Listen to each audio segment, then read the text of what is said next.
நான் திடீர்னு விசிகேவோட எழுச்சி தமிழர் தலைவர் திருமாவளவன் அவர்கள் ஒரு 2 நாளைக்கு முன்னாடி ஒரு ஆடியோ லான்ச்ல வந்து பேசினது, என்னப்பா அவர் இப்படி பேசிட்டாரு. அறை என்கிற சொல் இழிவானதல்ல, அது மாண்புமிகு என்கிற பெருமைக்குரியது. ஒரு ஆடியோ லான்ச்ல வந்து இவ்வளவு எக்ஸ்பிளைன் பண்ணணும் அப்படின்றதுக்கான ஒரு தேவை என்ன சார்? படத்தை புஷ் பண்ணணும்னா இந்த மாபெரும் தலைவர்கள் உள்ளே பதிந்திருக்கிற அந்த மாண்புமிகு பறை. அவர் சொல்லுகிறார், மாண்புமிகு என்கிற சொல்லாடல் வந்து பிரதமருக்கு பொருந்தும், முதலமைச்சருக்கு பொருந்தும், ஆளுநருக்கு பொருந்தும். அதற்கு சமமாக அடிக்கிற பறையை கொண்டு வந்து நிறுத்துகிறான் ஒரு இயக்குனர் என்றால் அதில் என்ன சொல்ல வராருங்கிறத ஆதி தமிழனாக இருக்கக்கூடிய அல்லது ஆதி சிவனாக இருக்கக்கூடியவன் முதலாக ஒரு தோலை எடுத்து அதை கருவியாக்குகிற தோல் எதுன்னு தெரியுமா உங்களுக்கு? உடும்பு. யதார்த்தமாக இறந்து போகிற உடும்பை அவன் பார்க்கிறான், அது தோல் சுருங்கி கிடக்கிறது. அதை எடுத்து பிரிக்கிறான், முடியவில்லை. பிரிப்பதற்கு முயற்சி செய்கிறான். அந்த குச்சியை அவன் தள்ளுகிறான் அந்த தோலின் மீது, அது சத்தம் எழுப்புகிறது. பிடித்து கொண்டு நுனியில் அடிக்கிறான் ஒரு சத்தம், அடியில் அடிக்கிறான் ஒரு சத்தம், இடையில் அடிக்கிறான் ஒரு சத்தம்.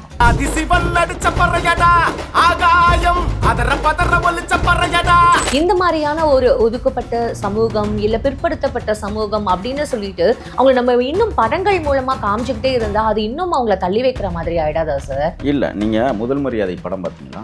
அந்த ராதா சிவாஜி கணேசனை பார்த்த உடனே தோல்ல கலந்து துண்டை எடுத்து கம்பு குட்டுக்குள்ள வச்சு இடுப்பை வளைச்சு முகத்தை நீட்டி கையை முகத்துக்கு நேரா நீட்டி அந்த கும்பிடுற பாங்கு இருக்கு பாருங்க, அது அடிமையின் உச்சம். என்ன பேச்சு முச்செல்லாம் வந்து நிக்கிறவன் நானே விசுக்குன்னு போயிட்டேன்.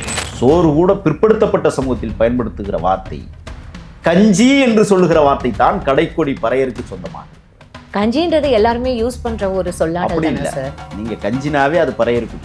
ஏன் ஆதிக்கவாதிகளின் சுடுகாடு கிழக்கையும் இருக்கிறது என்றால் பிணங்கள் புதைக்கப்படுகிறது, அதுதான் இடுகாடுன்னு சொல்லும். இடுதல் சுடுதல் என்பது வேறு. புதைப்பதில் கூட சாதியும் இருக்கிறது, கல்லறையில் சாதி இருக்கிறது, காற்றில் சாதி இருக்கிறது.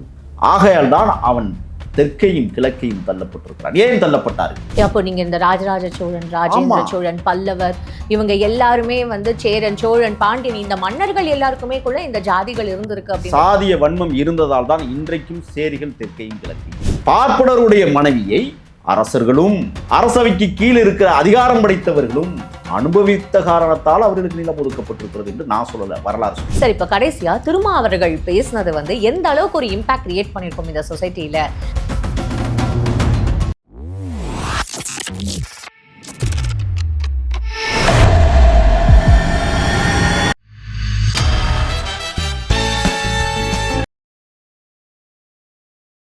பிபிடி சினிமா நேயர்கள் அனைவருக்கும் வணக்கம். இன்னைக்கு நம்மளோட முகில் அவர் தான் இணைஞ்சிருக்காரு. நிகழ்ச்சிக்கு போகலாம் சார். வணக்கம் சார். வணக்கம். இப்போ எவ்வளோ வந்து ஒரு என்ன சொல்கிறது, பரபரப்பான ஒரு காலகட்டமாக தான் சார் இருக்குது. நான் திடீர்னு விசிகேவோட எழுச்சி தமிழர் தலைவர் திருமாவளவன் அவர்கள் ஒரு 2 நாளைக்கு முன்னாடி ஒரு ஆடியோ லான்ச்சில் வந்து பேசினது, என்னப்பா அவர் இப்படி பேசிட்டாரு, உண்மையாகவே அவர் மனசுக்குள்ளே இருக்கிறது தான் இந்த அளவுக்கு வெளிப்பாடாக கொண்டு வந்திருக்காரா அப்படின்ற மாதிரி பேசியிருக்காரு. பறையராக வாழ்ந்து பாருங்க, அதோட கஷ்டம் உங்களுக்கு என்னன்றது தெரியும் அப்படின்னு அது சொல்லும்போது அது எவ்வளோ வலி நிறைஞ்சிருக்குன்றது அது கேட்குறவங்களுக்கும் அது பார்க்குறவங்களுக்கும் கண்டிப்பாக புரிஞ்சிருக்கும். நீங்களும் அந்த காணொலியை பார்த்துருப்பீங்க. என்ன சார் சொல்லணும்னு நினைக்கிறீங்க? 2000 ஆண்டுகளாய் வேட்டியை இறக்கி விட்டு பூமியை கூட்ட விட்டு அழகுபார் என்று சொன்ன ஆதிக்க சமூகம் நடந்தார்கள். கொட்டாங்குச்சியில் தேநீர் குடித்து குடிக்க வைத்து அழகு பார்த்தார்கள், குடித்தார்கள். தண்ணீர் தவித்த வாய்க்கு கேட்கிற போது எட்டி நின்று உள்ளங்கையில் தண்ணீர் ஊற்றினார்கள், நக்கி குடித்தார்கள். காலணியை எடுத்து கையில் விடித்து கட்டக்கால் செருப்பை கூட கம்புக்கூட்டுக்குள் வைத்து நடந்தார்கள். மேனியில் உடுத்திய ஆடையை கலட்டி உன் அக்குளுக்குள் வைத்து மீதியின் ஓரமாய் நகர்ந்து செல் என்று சொன்னார்கள். நகர்ந்தார்கள். வழி நிறைந்த வாழ்க்கையையும் வழி தெரியாத வாழ்க்கையையும் 2000 ஆண்டுகளாய் சுமந்த ஒரு பெருமக்கள் குடிகள். அகர முதல எழுத்தெல்லாம் ஆதி பகவன் என்று சொல்லுகிறார். ஆதி என்றால் பழமை, பகவன் என்றால் முதல். இந்த ஆதி பகவன் என்றாலே ஆதி பறையன் என்பதைத்தான் வள்ளுவர் ஆணித்தரமாக அழுத்தமாக சொல்வார். ஆதி பகவன் என்பதும் ஆதி சிவன் என்பதும் ஒன்றுதான். பறைதல் என்கிற சொல்லாடல் அண்ணன் எழுச்சி தமிழர் அவர்கள் இன்றைக்கு ஒரு மிகப்பெரிய பேராசிரியராக ஒவ்வொரு இடங்களிலும் பாடம் எடுத்து வருவதை நாம் உற்று நோக்குகிறோம்.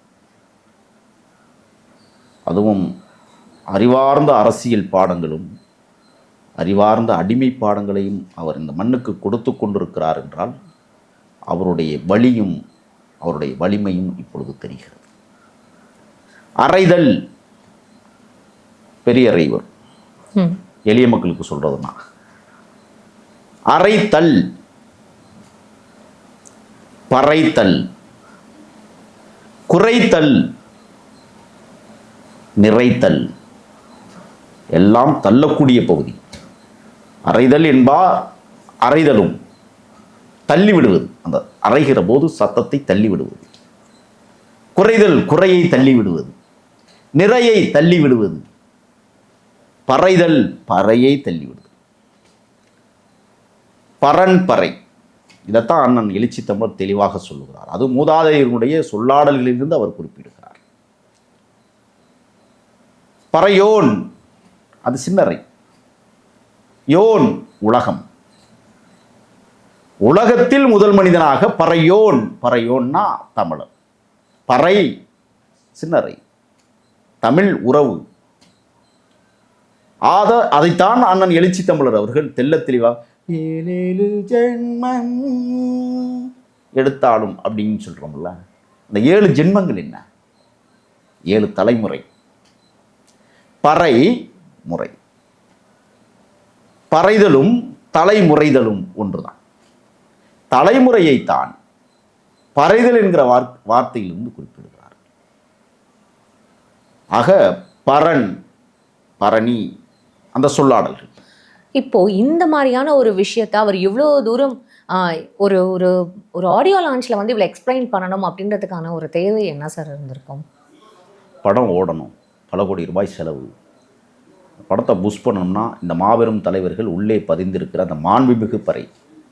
அவர் சொல்லுகிறார், மாண்புமிகு என்கிற சொல்லாடல் வந்து பிரதமருக்கு பொருந்தும், முதலமைச்சருக்கு பொருந்தும், ஆளுநருக்கு பொருந்தும். அதற்கு சமமாக அடிக்கிற பறையை கொண்டு வந்து நிறுத்துகிறான் ஒரு இயக்குனர் என்றால் அதில் என்ன சொல்ல வராருங்கிறதா முக்கியம். எப்போதுமே ஆதி தமிழனாக இருக்கக்கூடிய அல்லது ஆதி சிவனாக இருக்கக்கூடியவன் முதலாக ஒரு தோலை எடுத்து அதை கருவியாக்குகிற தோல் எதுன்னு தெரியுமா உங்களுக்கு? உடும்பு. ஓகே. உடும்பை அவன் உண்ணுகிறான். கைபர் கணவாய் வழியாக வந்தவர்கள் ஆடு மாடுகளை ஓட்டி கொண்டு வந்த ஆரியர்கள் மாமிசத்தை தின்றவர்கள். அதனாலதான் பாலை கூட அவங்க சைவமாக்கிட்டாங்க.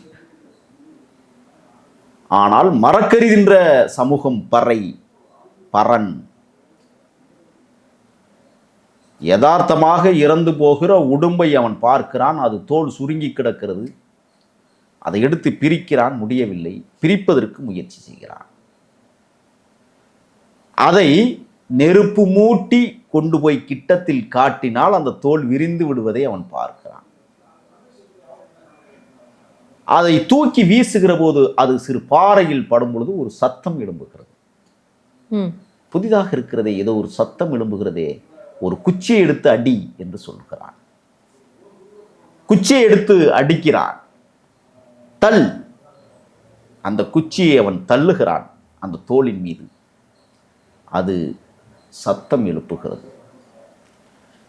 பிடித்து கொண்டு நுனியில் அடிக்கிறான் ஒரு சத்தம், அடியில் அடிக்கிறான் ஒரு சத்தம், இடையில் அடிக்கிறான் ஒரு சத்தம். அப்ப தோள்கள் ஏதோ ஒரு அமானுஷத்தை எழுப்புகிறது என்று அந்த மனிதன் கருதினான். இதற்குள் ஏதோ ஒளிந்திருக்கிறது என்று கருதினான். தமிழர்களுக்குன்னு ஒரு பாரம்பரியம் இருக்கு, தமிழர்களுக்குன்னு ஒரு சில விஷயங்கள் வந்து நம்ம பாரம்பரியமா ஃபாலோ பண்ணிட்டு இருக்கோம். இது எல்லாமே ஃபைன் சார். ஆனா எப்போதுமே வந்து இந்த மாதிரியான ஒரு ஒதுக்கப்பட்ட சமூகம் இல்ல பிற்படுத்தப்பட்ட சமூகம் அப்படின்னு சொல்லிட்டு அவங்களை நம்ம இன்னும் படங்கள் மூலமா காமிச்சுக்கிட்டே இருந்தா அது இன்னும் அவங்கள தள்ளி வைக்கிற மாதிரி ஆயிடாதா சார்? இல்ல, நீங்க முதல் மரியாதை படம் பார்த்தீங்களா? பார்த்தேன் சார். அந்த ராதா சிவாஜி கணேசனை பார்த்த உடனே தோளில் கலந்த துண்டை எடுத்து கம்பு கூட்டுக்குள்ள வச்சு இடுப்பை வளைச்சி முகத்தை நீட்டி கையை முகத்துக்கு நேராக நீட்டி அந்த கும்பிட்ற பாங்கு இருக்கு பாருங்க, அது அடிமையின் உச்சம். அதை பற்றி யாராவது பேசணுமா? கும்பிரேனுங்க சாமி, வார்த்தைகளில் இழிவு இருக்கிறது. நீங்கள் அதைத்தான் திரும்ப அவர்கள் சொல்லுதா, சாதம் என்று சொல்லுகிறார்கள், அது மரியாதைக்குரியது என்று சொல்லுகிறார்கள். சோறு என்கிற சொல் சேரியினுடைய சொல்லாக இருக்கிறது என்று அவர் சொல்லுகிறார். சோறு மட்டும் அல்ல, சோறு கூட பிற்படுத்தப்பட்ட சமூகத்தில் பயன்படுத்துகிற வார்த்தை. கஞ்சி என்று சொல்லுகிற வார்த்தை தான் கடைக்கோடி பறையருக்கு சொந்தமாக இருக்கிறது. கஞ்சின்றது எல்லாருமே யூஸ் பண்ற ஒரு சொல்லாடல் தானே சார்? நீங்க கஞ்சினாவே அது பறையர்குடி. சாதம் என்பது மேல்குடி, இடை என்பது சோறு, சோறு குழம்பு, கஞ்சி வெங்காயம், அதான் கடைக்கோடியினுடைய சொல். கம்மங்கஞ்சி, கேப்பங்கஞ்சி, அதுதான் கேழ்வரகு. இந்த மாதிரியான ஒரு வார்த்தைகள் பேசுறதுனால இவங்க இந்த மாதிரியான ஒரு சமூகம், அந்த மாதிரியான ஒரு சமூகம்னு பிரிக்கப்படுது. இதுவும் அந்த காலத்துல இருந்தே. நீங்க ஏன் சேரிகள் தெற்கையும் கிழக்கையும் இருக்குன்னு தெரியுமா? சமூகத்துல ஆதிக்கவாதிகளின் இடுகாடுகள் ஏன் தெற்கையும் கிழக்கையும் இருக்கிறது தெரியுமா? வடமேற்கு பருவக்காற்றுகள் இந்திய மண்ணில் கூடுதலாக அடிக்கும். அந்த வடமேற்கு பருவக்காற்று தென்கிழக்கு பகுதியில் இருக்கிறவனுக்கு போய் சாரணும். அப்போ வடமேற்கு பகுதியில் இருக்கிற ஆதிக்க குடிகள் விடுகிற சுவாச காற்றை தென்கிழக்கு பகுதியில் இருக்கிற சேரி மக்கள் நுகர வேண்டும். ஏன் ஆதிக்கவாதிகளின் சுடுகாடு கிழக்கையும் தெற்கையும் இருக்கிறது என்றால், பிணங்கள் புதைக்கப்படுகிறது, அதுதான் இடுகாடுன்னு சொல்றோம். இடுதல், சுடுதல் என்பது வேறு, அது சுடுகாடு, அது ஆரியருடைய பழக்க வழக்க முறை. இடுதல், புதைத்தல். இன்னொன்று தெரியுமா?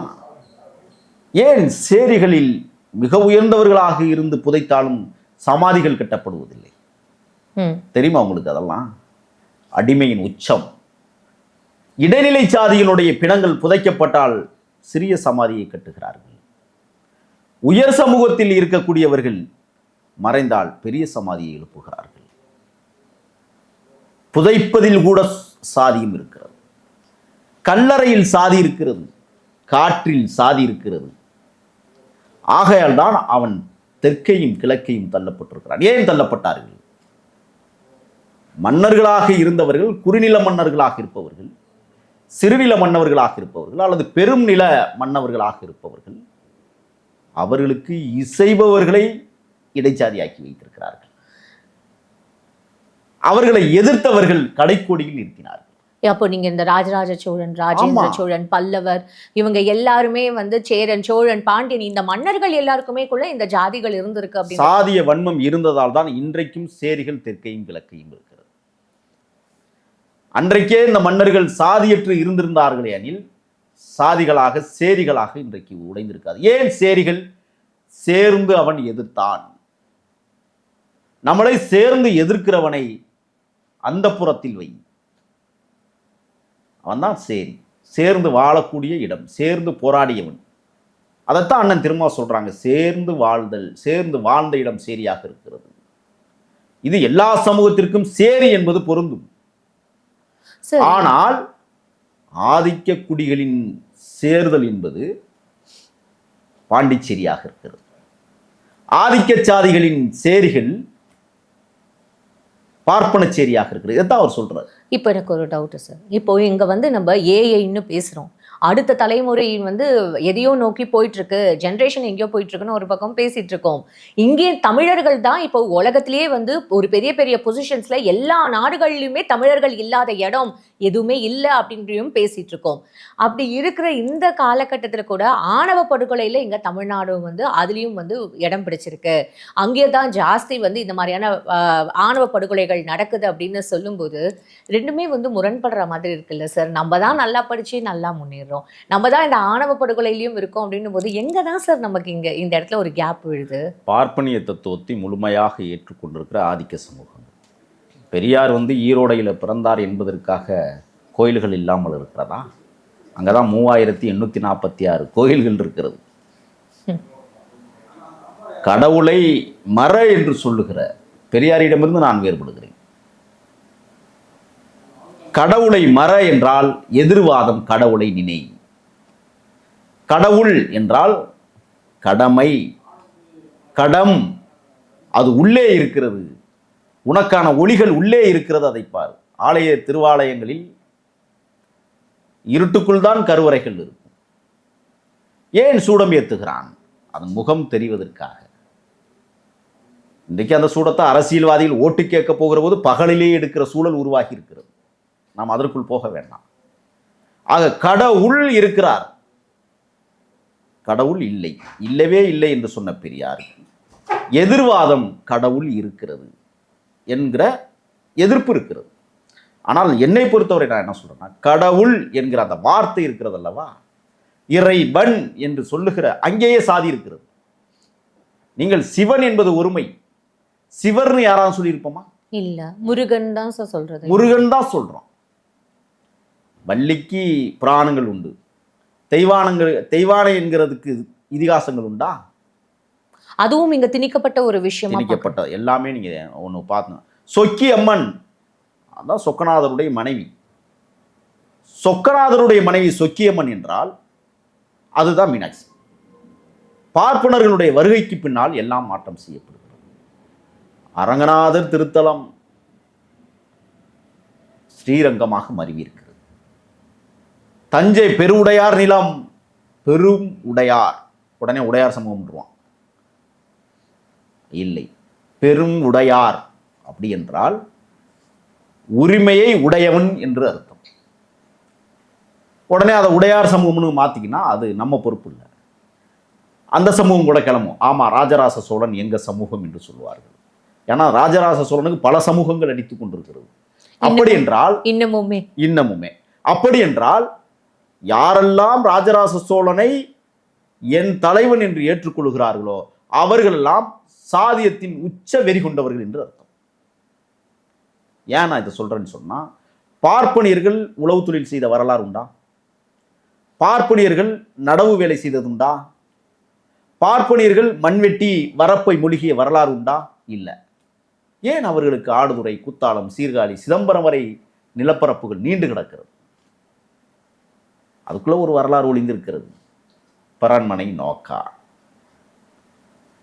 பார்ப்பனருடைய மனைவியை அரசர்களும் அரசவைக்கு கீழ் இருக்கிற அதிகாரம் படைத்தவர்களும் அனுபவித்த காரணத்தால் அவர்களுக்கு நிலம் ஒதுக்கப்பட்டிருக்கிறது என்று நான் சொல்லல, வரலாறு சொல்லுவோம். அதான் பார்ப்பனர்களுக்கு நீங்க அந்த பகுதிகளில் பார்த்தீங்கன்னா நில உடைமைகள் நிறைய இருக்கு. அப்ப ராஜராஜ தப்பான ஒரு விஷயமா கருதப்படலையா? வரலாறு அப்படின்னு சொல்லிட்டு எல்லாருமே வரலாற்று மேல பழிய போடுற மாதிரி தெரியலையா சார்? நான் என்ன சொல்றேன்னா, இது முன்னோர்கள் மூதாதையர்கள் 1000 ஆண்டுகளுக்கு முன்பு ராஜராஜ சோழன் ஏன் பார்ப்பனர்களுக்கு இவ்வளவு பெரிய நிலத்தை தாரை வார்த்து கொடுத்திருக்கிறான் என்று கணக்கிடுகிற போது, ஏன் பிற சமூகங்களுக்கு அந்த நிலங்கள் தாரை வார்க்கப்படவில்லை என்று எண்ணுகிற போது, என்ன சார் நீங்க ராஜராஜ சோழன் மேலேயே குற்றச்சாட்டை வச்சிருக்கீங்க? ராஜராஜ சோழனுடைய வரலாற்றை படிக்கிற போது அவன் கரிகால் பெருவளத்தான் என்று நாம் பெருமைப்பட பேசுகிறோம். அவன் புலிக்கொடி ஏந்தி போராடினான் என்பதை பெருமைப்பட பேசுகிறோம், மாற்று கருத்தில்லை. தமிழுக்கு 3 மன்னர்கள் இருந்தார்கள் என்பதை நாம் ஏற்றுக்கொள்கிறோம். ஆனால் அந்த மன்னர்கள் தான் சாதிய அடையாளத்திற்குள் சிக்குண்டு கிடந்திருக்கிறார்கள். அந்த மன்னர்கள் தான் சாதிய வேறுபாட்டை களையாமல் மன்னர்களாக இருந்திருக்கிறார்கள். சார், இப்ப கடைசியா திருமா அவர்கள் பேசினது எந்த அளவுக்கு ஒரு இம்பாக்ட் கிரியேட் பண்ணிருக்கோம் இந்த சொசைட்டில, இல்ல இந்த ஓகே இந்த திரைப்பட சமூகத்திலுமே எந்த மாதிரியான ஒரு இம்பாக்ட் கிரியேட் பண்ணிருக்கோன்றது நீங்க நினைக்கிறீங்க? இல்ல, இந்த பேராசிரியருடைய தன்மை என்பது வேற எவருக்கும் அரசியல் தலைவருக்கு வாய்க்காது. ஏன் தெரியுமா? அடிபட்டவனுக்கு தானே வழி தெரியும்.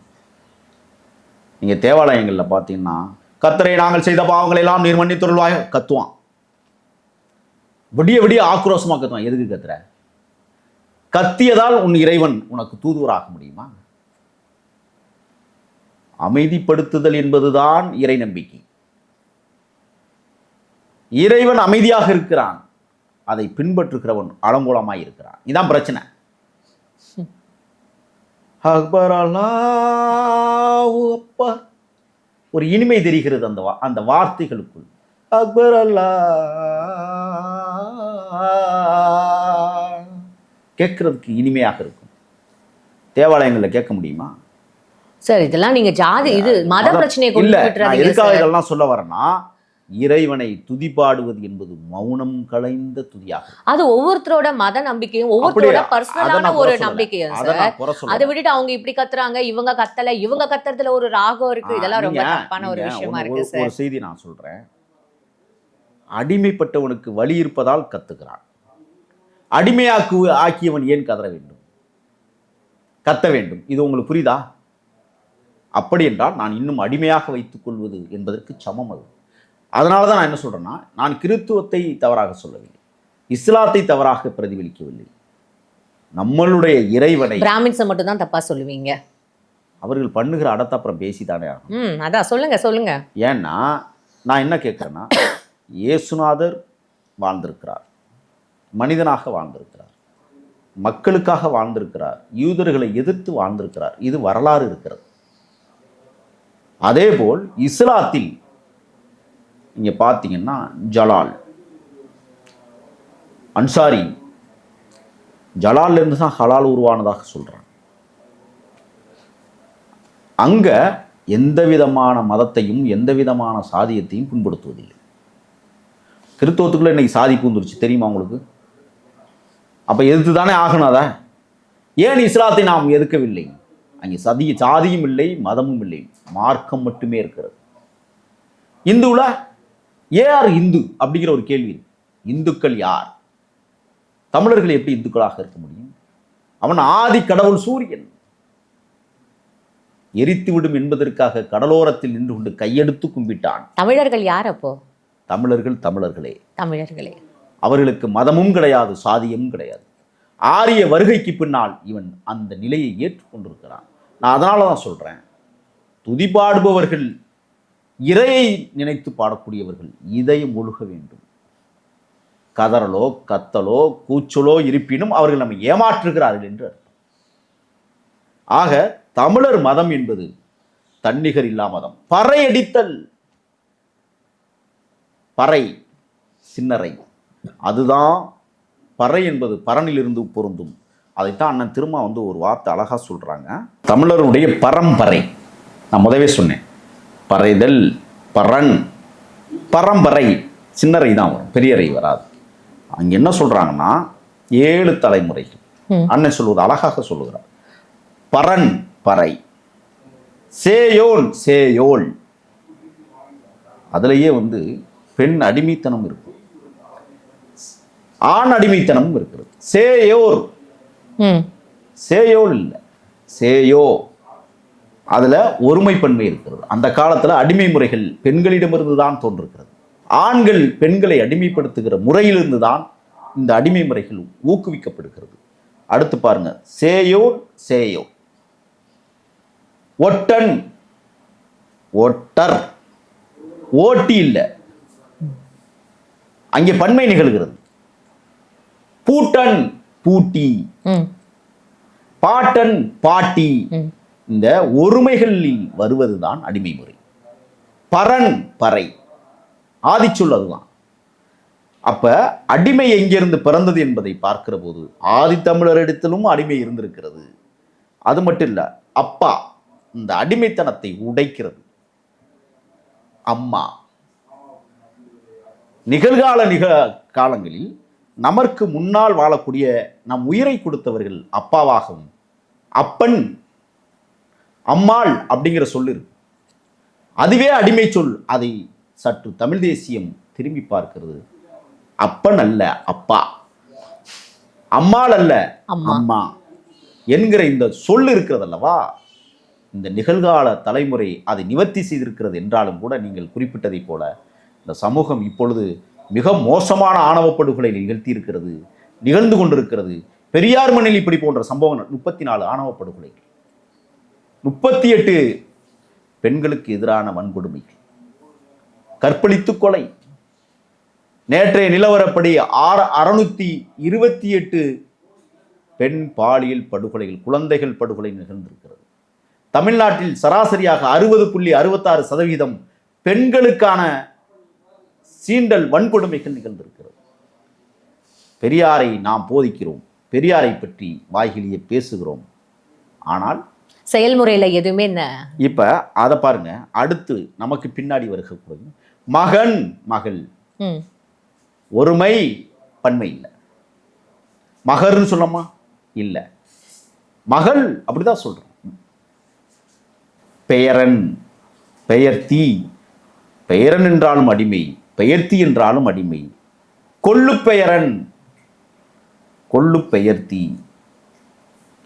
எள்ளு பெயரன், எள்ளு பெயர்த்தி, எள்ளு வயப்பூக்களையே. என்ன ஏன் அந்த பாட்டு வருது தெரியுமா? எள்ளு பெயரனும் எள்ளு பெயர்த்தியும் அப்பா அம்மாவாக இருக்கக்கூடியவர்களுக்கு எண்ணெய் தேய்த்து, நல்லெண்ணெய், எள் எண்ணெய் தேய்த்து அவர்களை வழிபடுகிற முதல் வழிமுறையாக இருப்பதால் எள்ளு வயப்பூக்களையே. அதனால தான் பூக்களை. Fine sir. உண்மையாகவே அவர் பேசினதுலேயே அதில் எவ்வளோ ஒரு வலிகள் இருந்தது அப்படின்றத கண்டிப்பாக எல்லாருமே அதை அக்செப்ட் பண்ணியிருப்போம். அதை நீங்கள் இன்னும் ரொம்ப அழகாக டீகோட் பண்ணி எக்ஸ்பிளைன் பண்ணியிருக்கீங்கன்னு தான் நினைக்கிறேன். உங்கள் நேரத்துக்கு ரொம்ப நன்றி சார். நன்றி.